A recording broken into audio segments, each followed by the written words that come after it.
గుంటూరు జిల్లా పెదకూరుపాడు నియోజకవర్గంలో జనసేన పార్టీ అభ్యర్థి పుట్టి లక్ష్మీ సామ్రాజ్యంకు విశేష స్పందన వస్తోంది. నియోజకవర్గంలోని ఓటర్ల వద్దకు జనసేన పార్టీ ఎన్నికల మేనిఫెస్టోను తీసుకెళ్లి అందులోని అంశాలు వివరించి చెప్తున్నారు. పార్టీ పరిశీలకురాలుగా వచ్చిన విశాఖ నార్త్ కో కన్వీనర్ విజయలక్ష్మితో కలిసి మీడియా సమావేశంలో మాట్లాడారు లక్ష్మీ సామ్రాజ్యం. రాష్ట్రంలో అణగారిన సామాజిక వర్గాలకు సమన్యాయం జరగాలంటే రానున్న ఎన్నికల్లో జనసేన పార్టీకి విజయాన్ని అందించాల్సిన బాధ్యత ప్రతి ఒక్కరిపై ఉందన్నారు పరిశీలకురాలు విజయలక్ష్మి.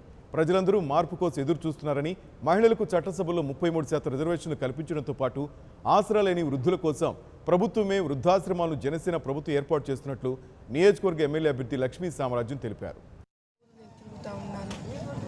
దాంట్లో ఆడపిల్లలు తన ప్రతి ఒక్కళ్ళను ఒక ఆడపడుచులాగా ఆదరించి తప్పకుండా మార్పు కావాలి, మార్పు కోరుకోవాలి, మన జనసేన పార్టీకే సాధ్యం అని అందులో మన పవన్ అన్న గారు, కళ్యాణ్ గారు పేదల కోసం పెట్టిన పథకాలు, ఆడవాళ్ళ మహిళలకి గ్యాస్ కానీ మనకి డబ్బులు 11 నుంచి 3,500 వరకు పిల్లలు చదువుకుంటున్నారు.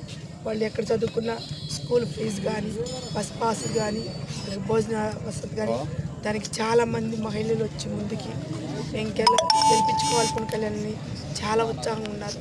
అందులో ఇప్పుడు కొత్తగా మళ్ళీ మేనిఫెస్టోలో రైతన్నలకి ఎకరానికి 8,000 రూపాయలు పెట్టుబడి కానీ 60 ఏళ్ళు దాటి ప్రతి ఒక్క రైతన్న ఇంతకుముందు గవర్నమెంట్ జాబ్ చేస్తేనే మనకి పింఛన్ వచ్చింది.